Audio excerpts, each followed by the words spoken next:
I was staring at my monitor when the motion alert pinged from the back 40 acres. And what I saw on the security camera feed made my blood run cold. 3 ATVs were tearing straight through my wheat field, leaving deep ruts and destroyed crops in their wake. My name is Frank Crawford, and I own a small farm on the outskirts of Millbrook, Pennsylvania. About 18 months ago, the surrounding area got incorporated into a planned community called Riverside Estates. The HOA that came with it had been a thorn in my side since day one, but this was something else entirely. This was criminal. I grabbed my phone and started recording the live feed on my screen while simultaneously pulling up the camera app that connected directly to my outdoor security system. The 3 riders were clearly visible now. I zoomed in with the camera and my stomach dropped. I recognized 2 of them immediately. The woman with the short blonde bob on the lead ATV was Barbara Mitchell, the HOA president. The man behind her was Gerald Hughes, the vice president. The 3rd rider I didn't recognize right away, but given the company, I assumed they were also HOA board members. They weren't just passing through either. They were doing donuts, racing each other, jumping over the small irrigation trenches I dug last spring. Weeks of work and thousands of dollars in expected yield were being destroyed right before my eyes. I'd planted that wheat back in early October and we were now in late May. Harvest was supposed to start in about 3 weeks. I called 911 immediately. 911, what's your emergency? This is Frank Crawford at 4782 Old Mill Road. I have 3 people on ATVs trespassing on my property and destroying my crops. They're out there right now. Are you in any immediate danger, sir? No, I'm in my house, but they're causing thousands of dollars in damage to my wheat field. We'll send a unit out. Please stay inside and don't confront them. The whole call took maybe 90 seconds. By the time I hung up, the riders had moved to a different section of the field. I watched them through my window now, my hands shaking with anger. The afternoon sun glinted off their helmets as they laughed and whooped, completely oblivious or completely uncaring that they were destroying someone's livelihood. It took the sheriff's deputy about 12 minutes to arrive. By then, the ATV riders had circled back toward the tree line that separated my property from the HOA common areas. I met Deputy Martinez at my front door. Mr. Crawford, I'm Deputy Martinez. You reported trespassers? They're still out there. Come in, I'll show you the live feed. I led him to my office where my security system was displayed across 2 monitors. The ATVs were now parked near the tree line, and the 3 riders had their helmets off. They were passing around what looked like a beer can. That's Barbara Mitchell, I said, pointing at the screen. She's the president of the Riverside Estates HOA. That's Gerald Hughes, the vice president. I don't know the 3rd one. Deputy Martinez leaned in closer. That's Deanne Sullivan. She's on the HOA board too. I've seen her at community meetings. He straightened up and looked at me. Do you have footage from when they were actually riding through your crops? I have the whole thing recorded from multiple angles. Started about 20 minutes ago. I'm going to need copies of all that footage. Let me go talk to them first. I followed Deputy Martinez outside and stood on my porch while he walked across my field toward the 3 HOA members.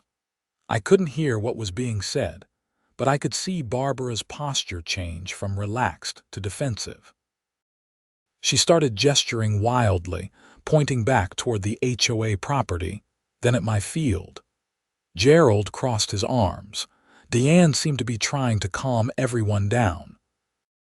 The conversation went on for about 5 minutes before Deputy Martinez walked back toward me, the 3 HOA members following at a distance, pushing their ATVs.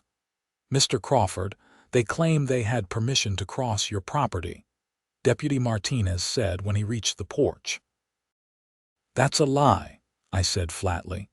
"I've never given anyone permission to ride through my crops." Barbara had reached the porch now, her face red. "We have an easement. The HOA has the right to access the common areas, and the most direct route goes through this property." I stared at her in disbelief. "There is no easement through my farm. My property was here long before your HOA existed." "Well, someone needs to maintain the community standards, Frank," Barbara shot back. "Your old barn is an eyesore, and we're trying to assess whether it violates our architectural guidelines." "Your architectural guidelines don't apply to my property. I'm not part of your HOA." "Your property is surrounded by HOA land," Gerald interjected. "That makes you subject to our rules whether you sign the covenant or not." Deputy Martinez held up his hand. "Okay, everyone calm down. Mr. Crawford, do you have documentation showing your property isn't part of the HOA?" "Of course I do. I'll get it right now." I went inside and pulled out my property file from the cabinet in my office. I had a copy of my deed, which predated the HOA by 40 years, and a letter from a real estate attorney I'd hired last year specifically confirming that my property was not subject to the HOA's covenants, conditions, and restrictions. When I came back outside, Barbara was on her phone, and Gerald and Deanne were having a heated discussion. Deputy Martinez was standing by his patrol car, typing something on his computer. "Here," I said, handing him the folder.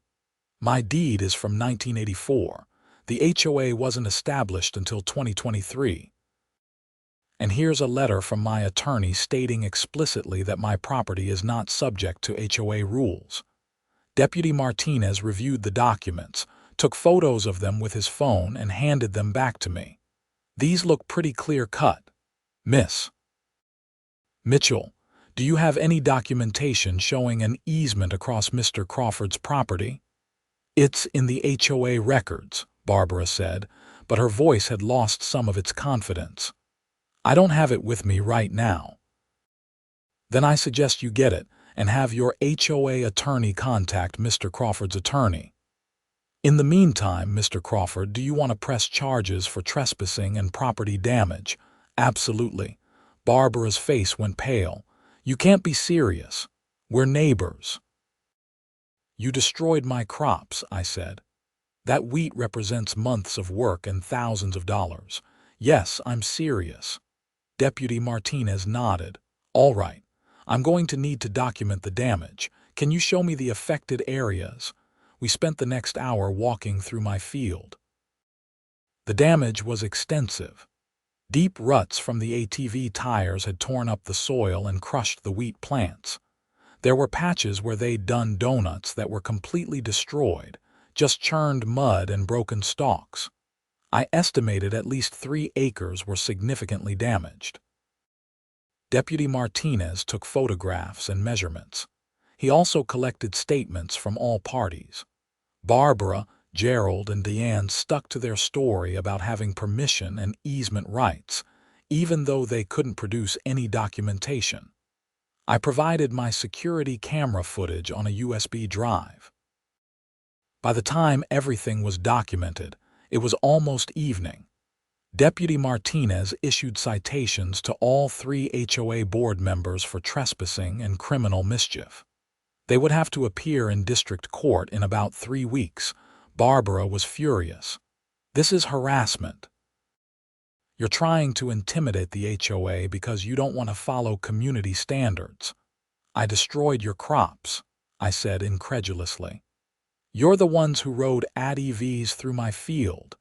"We'll be filing a complaint with the county," Gerald added. "This is an abuse of police resources." Deputy Martinez had clearly had enough. "Mr. Hughes, I've issued citations based on documented evidence of trespassing and property damage.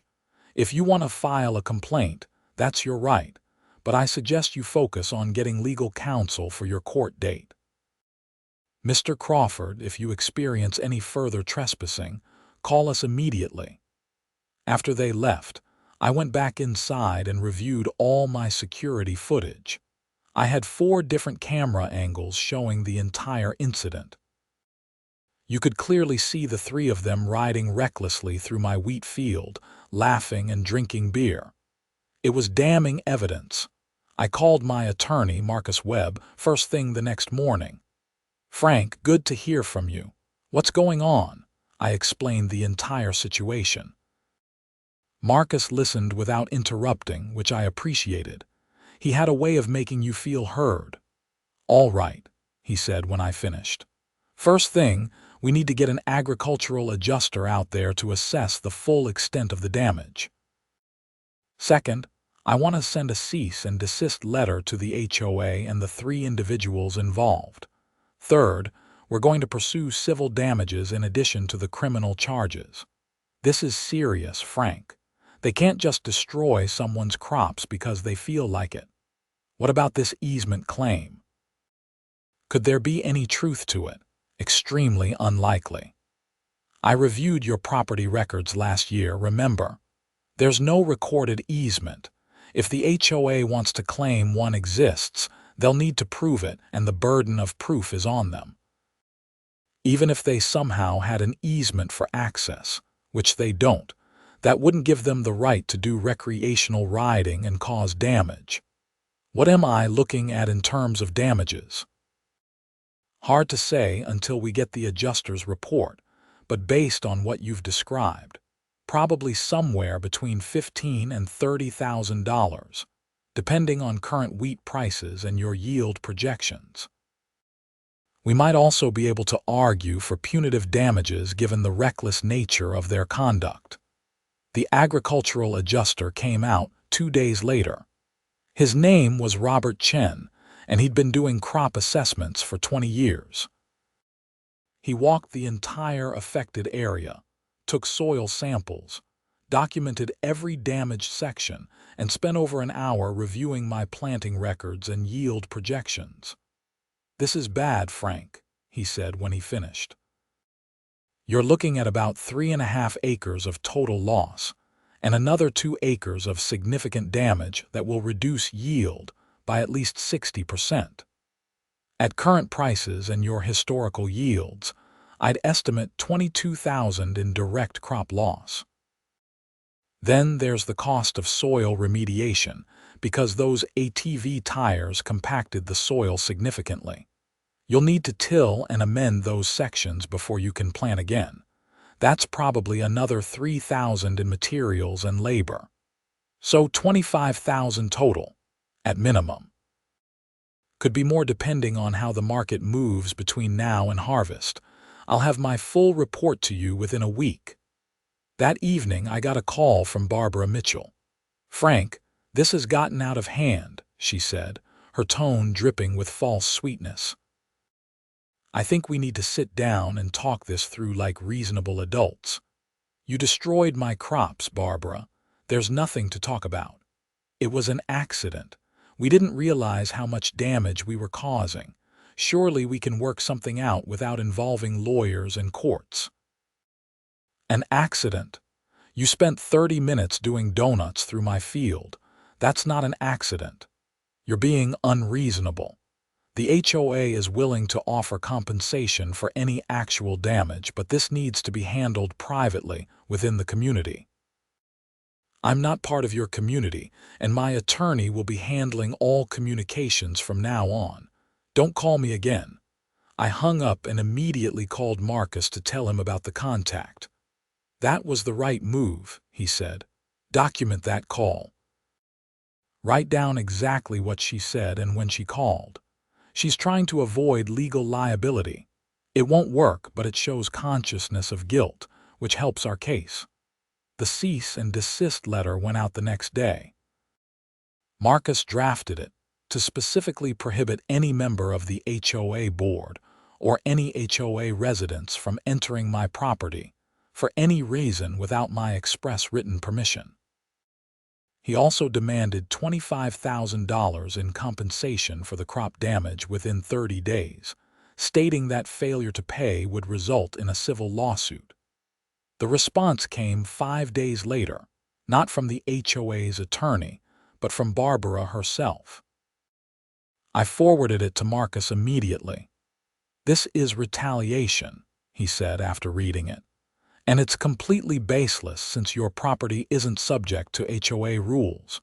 This actually strengthens our case. They're harassing you because you had the audacity to hold them accountable for breaking the law. Can they really fine me $500 a day? No, Frank, they can't. They have no authority over your property. If they try to impose fines or place a lien on your property, we'll pursue an injunction and possibly additional damages for harassment. Let me draft a response making it crystal clear that their threats have no legal basis."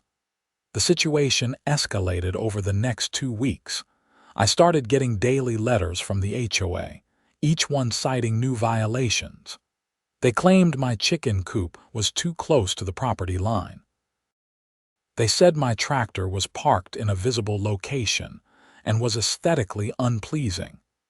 They even claimed that my wheat field itself was a violation because the HOA covenants only permitted residential landscaping. Then things got weird. I started noticing HOA board members or their representatives walking along the edge of my property, taking photographs. They'd stand just on the HOA side of the property line and aim their cameras at my barn, my house, my equipment. It was clearly meant to intimidate me. I installed 3 more security cameras covering different angles of my property boundaries. Good thing I did, because one morning I woke up to find orange spray paint on the side of my barn. Someone had written "code violation" in huge letters facing toward the HOA development. I called the sheriff's office immediately. Deputy Martinez came back out. "This is getting out of hand," he said, photographing the graffiti. "Did your cameras catch anything? The angle doesn't quite reach that side of the barn. I'm having another camera installed today." Smart. "I'm going to write up a report for vandalism. Do you have any idea who might have done this? I have suspicions, but no proof." That same day, I got a call from my insurance company. Someone had filed a complaint claiming I was running an illegal commercial operation on residentially zoned land. The complaint triggered a review of my farm insurance policy. "Mr. Crawford, we need to verify some information about your property," the insurance agent said. "We've received information suggesting your property classification may have changed." "My property hasn't changed at all. I've been farming this land for 12 years. What information did you receive?" An anonymous complaint stating that your property was recently rezoned for residential use only and that you're operating a commercial farming business in violation of local ordinances. That's completely false. My property is zoned agricultural and always has been. I can send you documentation from the county. Please do. Until we verify, we may need to suspend your coverage. I spent the next 3 hours on the phone with the county zoning office, getting certified letters confirming my agricultural zoning status. Then, I had to send copies to my insurance company, my attorney, and keep several for my own records. "They're trying to financially strangle you," Marcus said when I called to update him. "False complaints to your insurance company, threatening fines they can't legally impose, vandalism. This is harassment, pure and simple. I'm going to file for a restraining order and move for an expedited hearing. This needs to stop now." The restraining order hearing was scheduled for 2 weeks out, but the criminal trial for the trespassing and criminal mischief charges was coming up first. I spent time preparing my testimony, organizing my evidence, and getting my affairs in order so I could take a day off for court. The district court was in downtown Millbrook, a beautiful old building from the 1920s that had been renovated in the last decade. I arrived 30 minutes early with Marcus. We met with the assistant district attorney who would be prosecuting the case, a sharp young woman named Jennifer Reyes. Mr. Crawford, I've reviewed all the evidence you provided. The video footage is excellent, very clear. The defendants are claiming they had implied permission to cross your property based on historical use patterns, but they can't provide any documentation of an easement or any written permission. It's a weak defense. What are we looking at for penalties? I asked. For criminal mischief causing property damage over $5,000, it's a misdemeanor of the second degree in Pennsylvania. That carries a maximum penalty of 2 years imprisonment and a $5,000 fine, though actual jail time is unlikely for first-time offenders. Realistically, we're looking at probation, fines, and court-ordered restitution. The civil case will be where you recover your actual damages. Barbara, Gerald, and Diane arrived with their attorney, a tall man in an expensive suit named Richard Pemberton. I recognized him as one of the partners at a big firm in Pittsburgh. The HOA was taking this seriously enough to hire serious legal firepower. The judge, a middle-aged woman named Judge Patricia Romano, called the court to order at exactly 9 o'clock.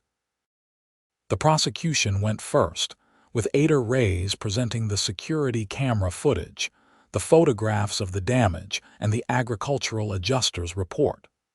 The footage was damning. You could clearly see all 3 defendants riding their ATVs through my wheat field, causing obvious and extensive damage. When my turn came to testify, I kept it simple and factual. I explained my farming operation, the time and money invested in planting and maintaining the wheat crop, and the damage I observed. I testified that I had never given the defendants permission to enter my property, let alone ride ATVs through my crops.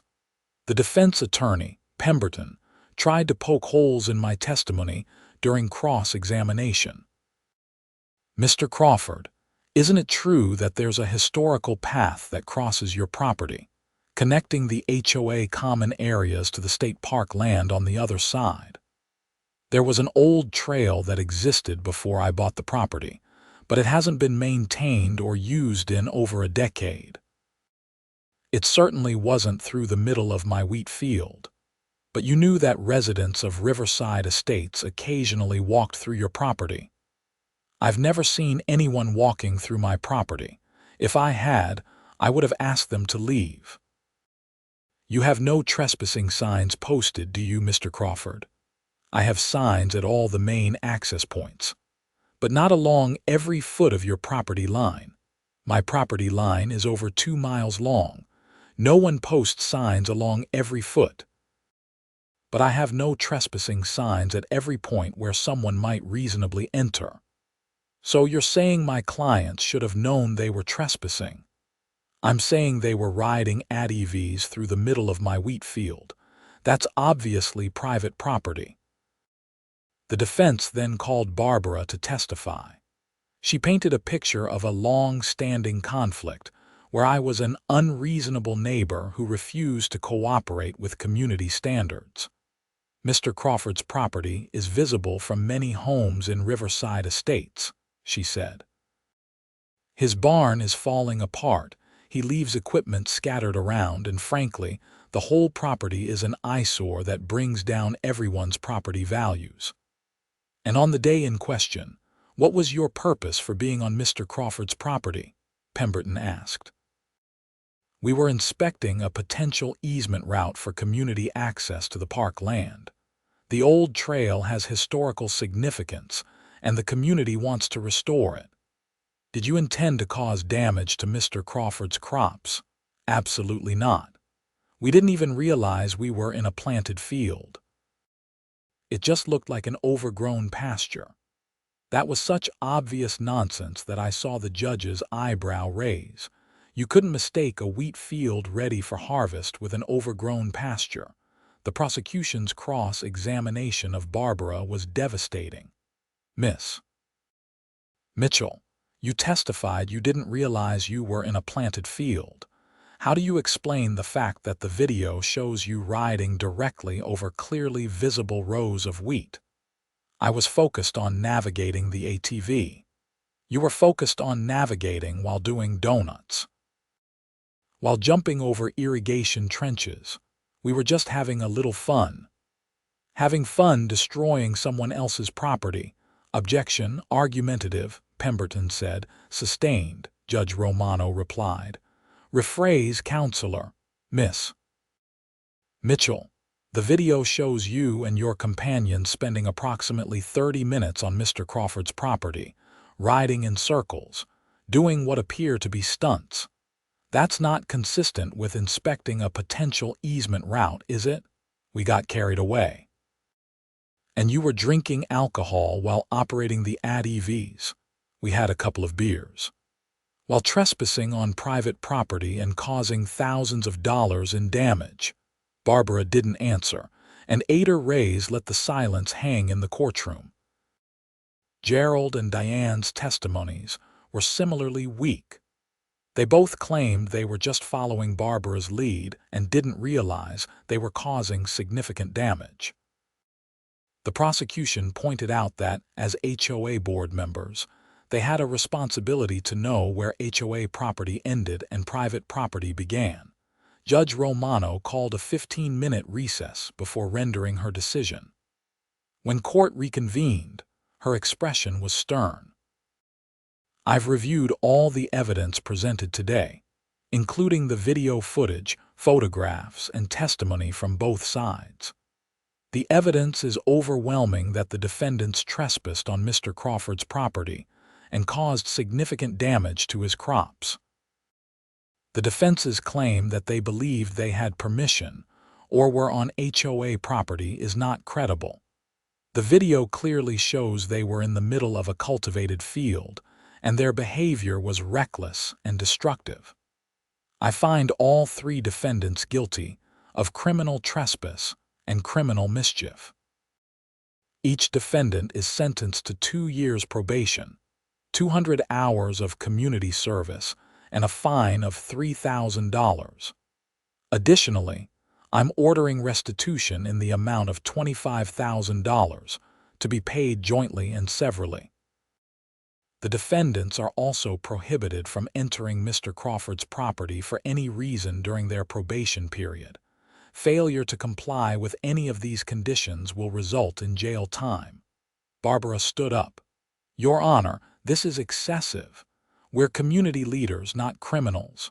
Miss Mitchell, you committed crimes, which makes you criminals by definition.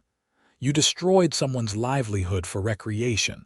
You're fortunate I'm not imposing jail time. My order stands. Court is adjourned. Outside the courthouse, Barbara confronted me on the steps. You've made an enemy today, Frank. The HOA will make your life a living hell. Miss Mitchell, you're violating the judge's order by speaking to me. I suggest you walk away before I call the police. Marcus stepped between us. My client has nothing to say to you. Any further contact will be considered harassment, and we will pursue additional legal action. Barbara stormed off, with Gerald and Deanne following. Pemberton, the attorney, caught my eye and gave a slight nod that might have been respect or acknowledgement. Professional courtesy, I guess. That went well, Marcus said. Better than I expected, honestly. $25,000 in restitution, and the criminal conviction will help with the restraining order hearing next week. The restraining order hearing was in a different courthouse, civil court instead of criminal. Marcus had prepared a thick file documenting all the HOA's harassment. The threatening letters, the false insurance complaint, the vandalism, the constant surveillance. We're asking for a restraining order against Barbara Mitchell, Gerald Hughes, Deanne Sullivan, and the Riverside Estates HOA as an entity.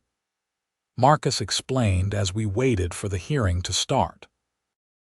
The order would prohibit them from contacting you, entering your property, or taking any action against you regarding HOA rules or violations. The hearing was before Judge William Foster, a veteran judge about 2 years from retirement. He had a reputation for not tolerating nonsense. Marcus presented our case efficiently. He walked through the timeline of harassment, starting with the ATV incident and continuing through the escalating threats and vandalism. He presented the criminal court judgment as evidence that the HOA leadership had a pattern of ignoring property rights. The HOA's attorney, Pemberton again, argued that the HOA had a legitimate interest in enforcing community standards and that my property was impacting the quality of life for Riverside Estates residents. Your Honor, Mr. Crawford's property is surrounded by the HOA development. His farming activities create noise, odors, and visual blight that affect hundreds of families. The HOA has not only the right but the responsibility to address these issues. Judge Foster looked up from his notes. Mr. Pemberton, is Mr. Crawford's property subject to the HOA's covenants? The HOA believes it should be, Your Honor. The property is essentially landlocked by HOA property. That's not what I asked. Is his property legally subject to the HOA covenants as written and recorded? Pemberton hesitated. The HOA is exploring legal theories under which the covenants could be applied. So the answer is no. Mr. Crawford's property is not subject to the HOA covenants. Not at this time, Your Honor. Then the HOA has no business sending him violation notices or threatening fines. That's harassment. And based on the evidence presented here, it's clear the harassment has escalated beyond simple letter writing. We have property damage, false reports to insurance companies, and what appears to be a coordinated campaign to drive Mr. Crawford off his land. Your Honor, the HOA, I'm granting the restraining order.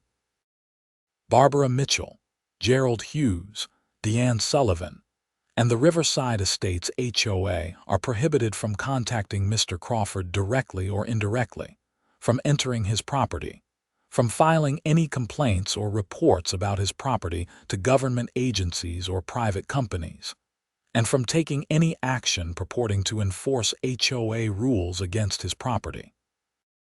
The order is effective for 2 years and can be extended if violations occur. This court is adjourned. I felt like I could breathe for the first time in weeks. Marcus shook my hand. That's a comprehensive order. If they violate it, they'll be in contempt of court. You should have some peace now. I wish he'd been right. 2 days after the restraining order was granted, I woke up to find my mailbox had been knocked over. Not just tipped, but completely destroyed, like someone had hit it with a baseball bat or run over it with a vehicle.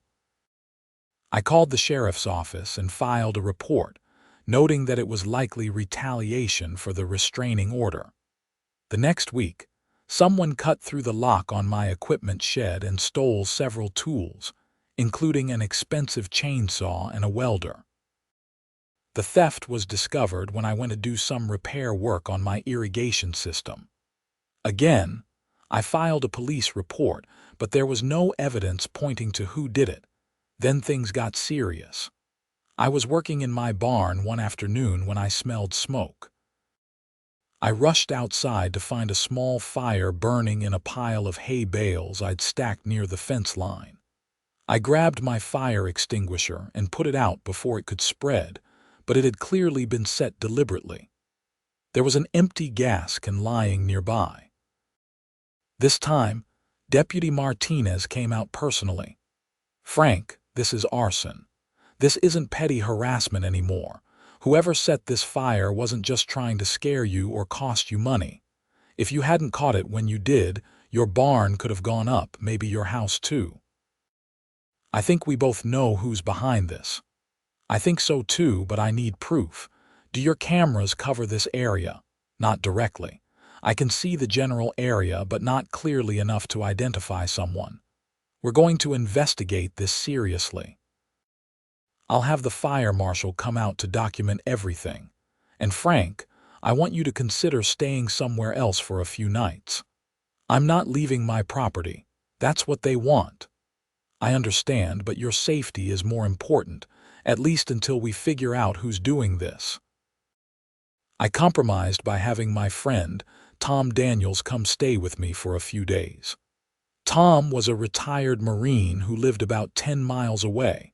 He had a concealed carry permit and was happy to help keep an eye on things. The fire marshal confirmed arson. Gasoline had been poured on the hay bales and ignited. The investigation focused on the 3 HOA board members, but they all had alibis. Barbara claimed she was at a HOA meeting with 20 witnesses. Gerald said he was at work in Pittsburgh, which his employer confirmed. Deanne had been at a doctor's appointment.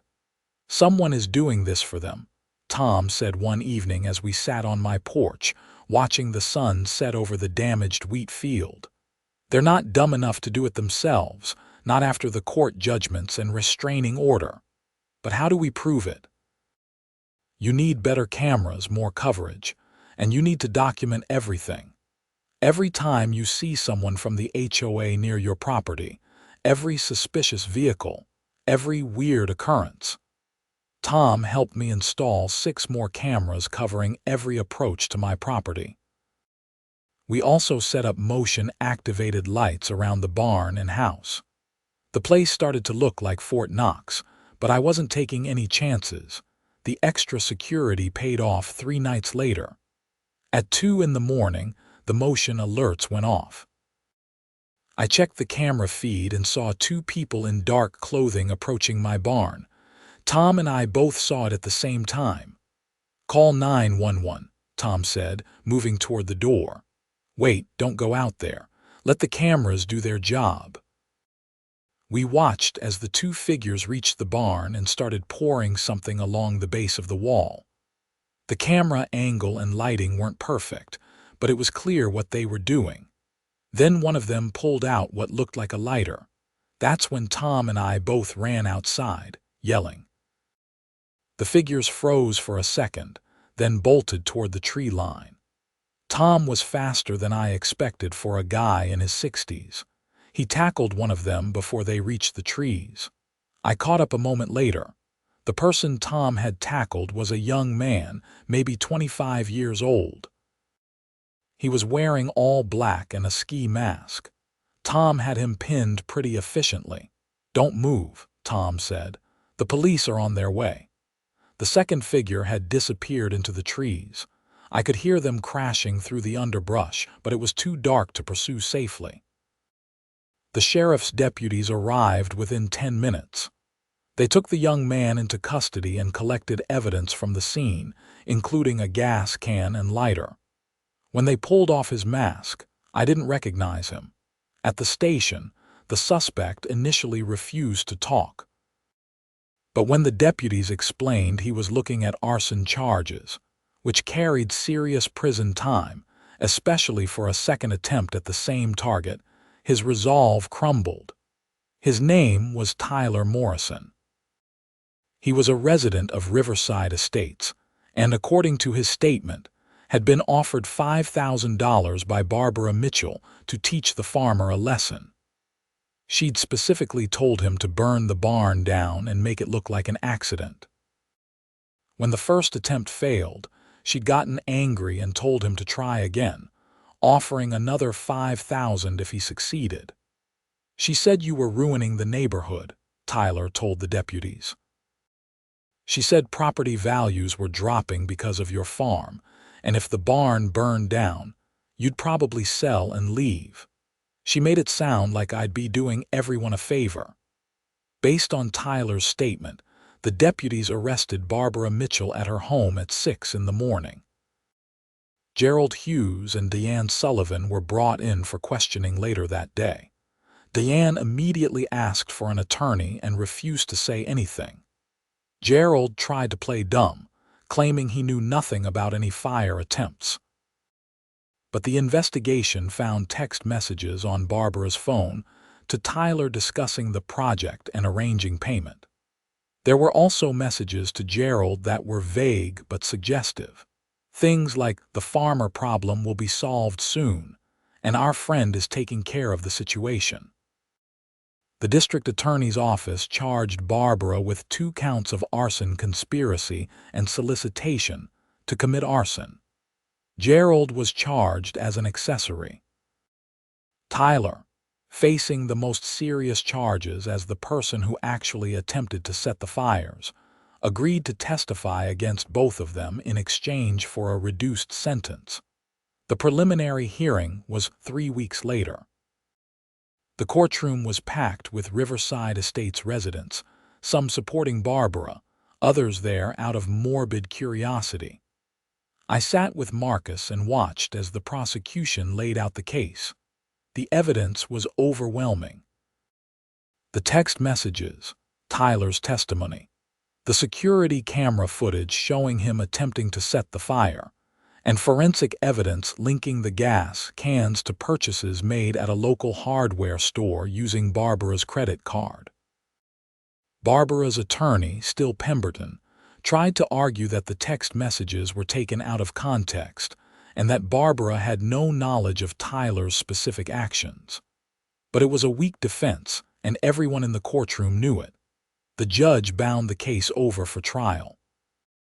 Barbara and Gerald were released on $50,000 bail each, with conditions that included house arrest and electronic monitoring. The trial was scheduled for 4 months out. In the meantime, the Riverside Estates HOA was in chaos. With the president and vice president facing criminal charges, the remaining board members tried to keep things running. Deanne Sullivan resigned from the board entirely, claiming health issues, though everyone knew she was trying to distance herself from the scandal. An emergency HOA meeting was called to discuss the situation. I wasn't invited, obviously, but Tom went as a guest of one of the residents he knew. He reported back that it was a disaster. Half the residents wanted to dissolve the HOA entirely. The other half wanted to elect new leadership and pretend nothing had happened. A third faction wanted to somehow make peace with me and undo all the harassment. One woman stood up and said they should start a fund to compensate you for all the damage and stress, Tom told me. Another guy yelled that you had started the whole thing by pressing charges over an innocent mistake. It almost came to blows. Maybe they'll finally leave me alone now. Don't count on it. HOAs have a way of attracting petty tyrants. Barbara and Gerald are gone, but someone else will step up eventually. The trial took place on a sweltering day in August. The courthouse air conditioning struggled to keep up with the packed courtroom. The prosecution called Tyler Morrison first. He described in detail how Barbara had approached him at a community pool party, complaining about my property. Over several conversations, she'd worked him up into believing I was the enemy of the community, someone who needed to be driven out. She said if I could help solve the problem, there'd be money in it for me, Tyler testified. At first, I thought she meant I should make a lowball offer to buy his property or something, but then she got more specific. She said fires happen on farms all the time. Accidents.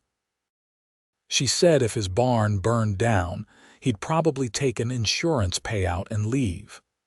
And what did you understand her to mean? The prosecutor asked. I understood she wanted me to burn down Mr. Crawford's barn. The defense tried to paint Tyler as a troubled individual with a history of poor decisions who had misunderstood Barbara's venting as instructions. But the text messages were hard to explain away. The prosecution displayed them on a large screen for the jury to read. The friend is ready to move forward. Make sure you're available to confirm completion. Project timeline moved to this weekend. Same terms as discussed. This is taking too long. We need results. When Barbara took the stand in her own defense, she claimed the messages were about a landscaping project and that she barely knew Tyler Morrison. But on cross-examination, the prosecutor demolished her story. Miss Mitchell, You testified these messages were about a landscaping project. What landscaping project specifically?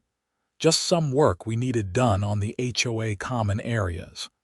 Can you provide any documentation of this landscaping project? Quotes, contracts, receipts. It was informal. Informal.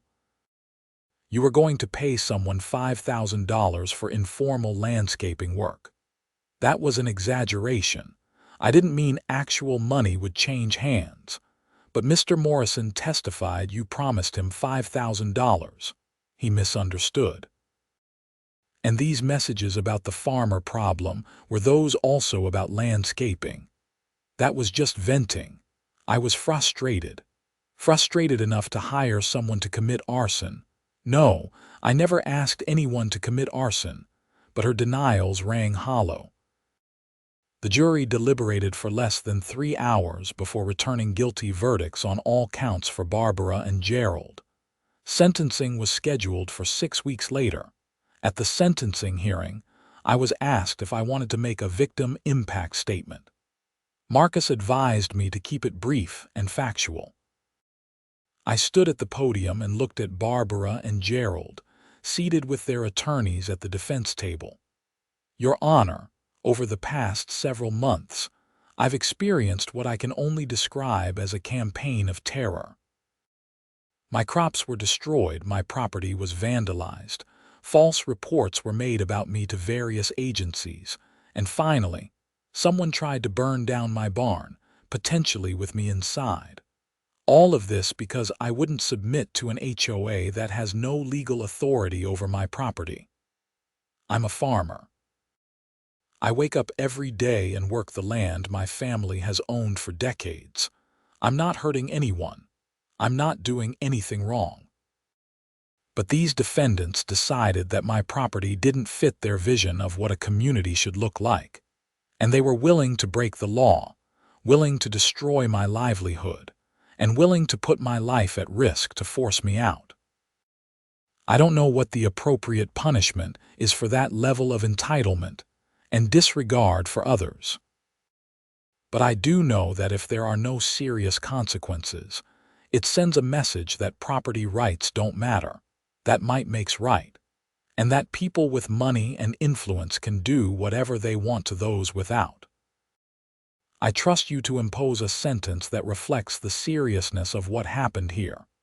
The judge, a different one this time, Judge Raymond Cooper, nodded as I spoke. When I sat down, he addressed the defendants directly. Miss Mitchell, Mr. Hughes, you have been convicted of serious crimes.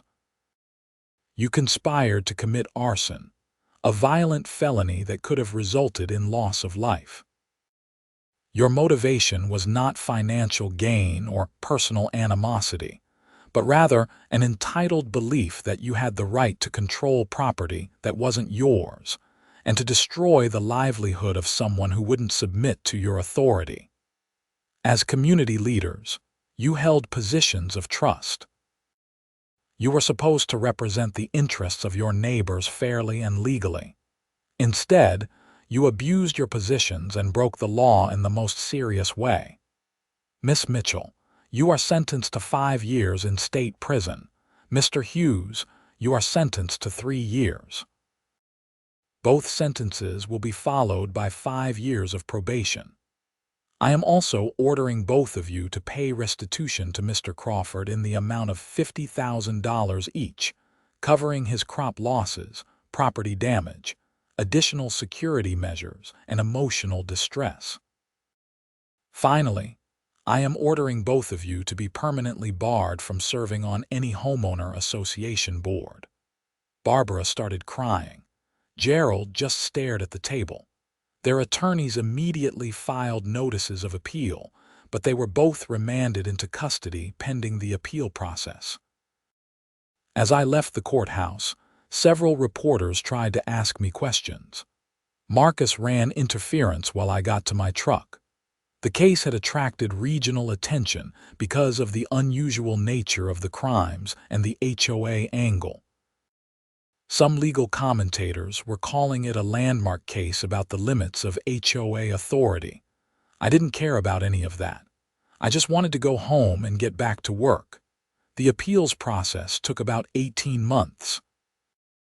Barbara's attorney argued that her sentence was excessive and that there was insufficient evidence she intended for actual arson to be committed. The appellate court disagreed, finding that the text messages and Tyler's testimony clearly established her intent. Gerald's appeal was similarly unsuccessful. Both remained in prison. Meanwhile, Riverside Estates HOA underwent a complete transformation. New leadership was elected, and one of their first acts was to pass a resolution formally acknowledging that my property was not subject to HOA rules and apologizing for the previous board's actions. They even offered to pay for the repair and restoration of the sections of my property that had been damaged during the ATV incident. I declined the money. The restitution payments from Barbara and Gerald, along with a settlement from the HOA's insurance company in the civil suit Marcus filed, more than covered my losses. I didn't want to be indebted to them in any way. The new HOA president, a reasonable woman named Carol Jenkins, stopped by one afternoon to introduce herself. "Mr. Crawford, I know we've gotten off to a terrible start as neighbors. I want you to know that the new board is committed to respecting property rights and following the law. We're not going to bother you or your property." "I appreciate that, Miss Jenkins. Call me Carol. And if there's ever anything the HOA can do to be a good neighbor, let me know. We're planning some community events and you're welcome to participate if you'd like." "That's kind of you." "I'll think about it. I never did participate in HOA events. I'm not much of a joiner and I had work to do. The wheat field recovered over the following growing seasons. I had to completely redo the damaged sections, tilling deep to break up the compaction and adding amendments to restore soil health. It was expensive and time-consuming, but by the third year, you couldn't tell where the damage had been. Tyler Morrison served 2 years in prison and was released on parole. I heard through Tom that he'd moved away from the area, trying to start fresh somewhere else. I didn't have any ill will toward him. He'd been used by Barbara as a tool and had made bad decisions, but he'd ultimately done the right thing by testifying. Barbara and Gerald both served their full sentences. Gerald was released after 3 years. Barbara served 5 and was released about 6 months ago as of this writing. I don't know where either of them is now, and I don't particularly care as long as they stay away from my property. The whole experience taught me several important lessons. First, documentation is everything. If I hadn't had those security cameras, if I hadn't kept records of every letter and incident, the case would have been much harder to prove. Second, stand your ground when you're in the right. It would have been easier to give in, to let the HOA push me around, but that would have just emboldened them. Third, good legal representation matters. Marcus earned every penny I paid him. Life has been quiet since then. I farm my land, tend my crops, and mind my own business. The HOA leaves me alone, and I leave them alone. Some of the Riverside Estates residents have actually become friendly. They wave when they drive past, and a few have stopped to ask questions about farming. One family asked if their kids could see the chickens, and I gave them a little tour. It was nice. I still have all the security cameras running and probably always will. Once you've had someone try to burn down your barn, you don't take chances. But the constant anxiety I felt during those months of harassment is gone. I sleep well at night knowing that the people who tried to destroy my livelihood are serving their punishment, and that the law ultimately protected my rights. Looking back, it seems almost absurd that things escalated the way they did. 3 people on ATVs, riding through my wheat field, started a chain of events that led to criminal convictions, prison sentences, and hundreds of thousands of dollars in legal fees and damages. If Barbara had just apologized after the ATV incident, if she'd accepted that my property wasn't under her control, none of it would have happened. But that's the thing about petty tyranny. It never knows when to stop. Give someone a little authority, and some people will take it to absurd extremes, believing their domain extends further than it actually does. Barbara genuinely seemed to believe she had the right to control my property simply because it was near the HOA development. That sense of entitlement led her to commit increasingly serious crimes, ultimately destroying her own life in the process. I sometimes wonder if she's learned anything from the experience, if 5 years in prison taught her humility or respect for others' rights. But honestly, I don't spend much time thinking about it. I have crops to tend, equipment to maintain, and a life to live. The wheat harvest this year was excellent, my best in 5 years. As I drove the combine through the golden fields, watching the grain flow into the hopper, I felt a deep sense of satisfaction. This was my land, earned through hard work and maintained through determination. No HOA, no entitled board members, and no amount of harassment would ever take that away from me.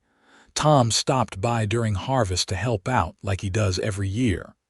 We worked until sunset, then sat on the porch with cold beers, watching the stars come out.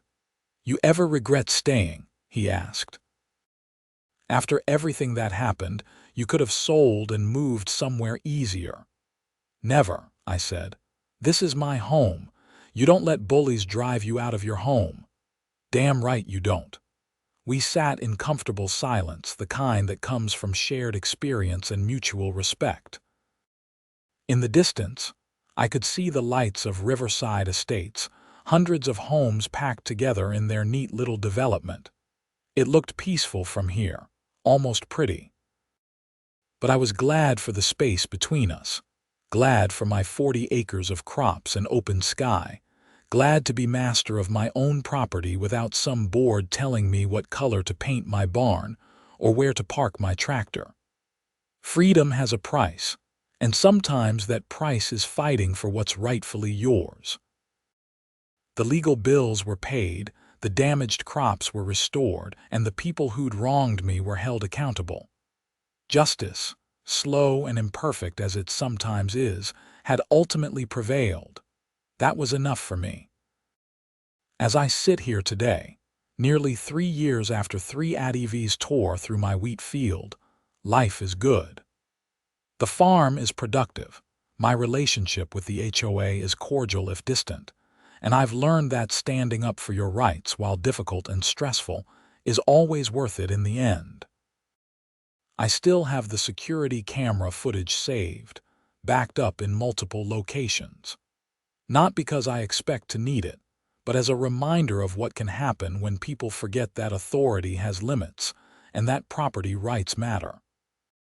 It's a cautionary tale I've shared with other farmers in the area who have had issues with encroaching developments and overreaching HOAs.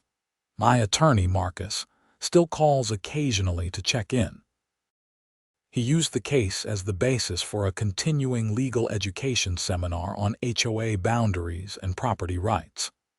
I attended one of his presentations and was surprised to see how much interest there was. Apparently, conflicts between HOAs and adjacent property owners are more common than I realized.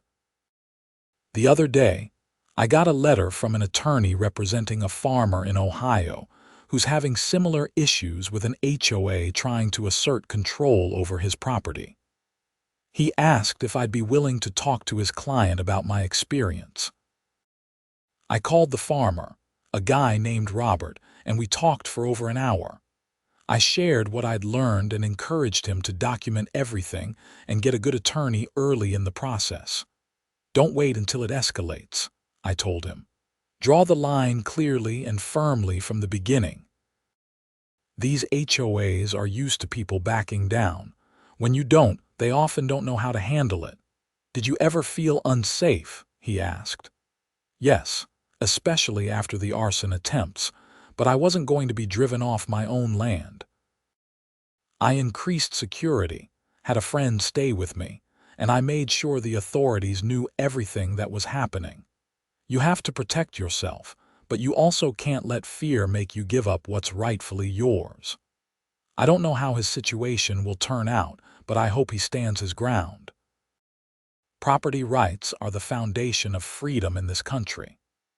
When organizations or individuals try to override those rights through intimidation or force, they need to be stopped. The wheat is planted again for next year. Neat green rows covering the fields that were once torn up by ATVs. The irrigation systems hum along, watering the crops. The barn stands solid, its sides scrubbed clean of the code violation graffiti. Everything is as it should be.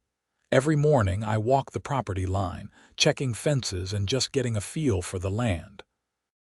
It's become a meditation of sorts, a way to center myself before the day's work begins.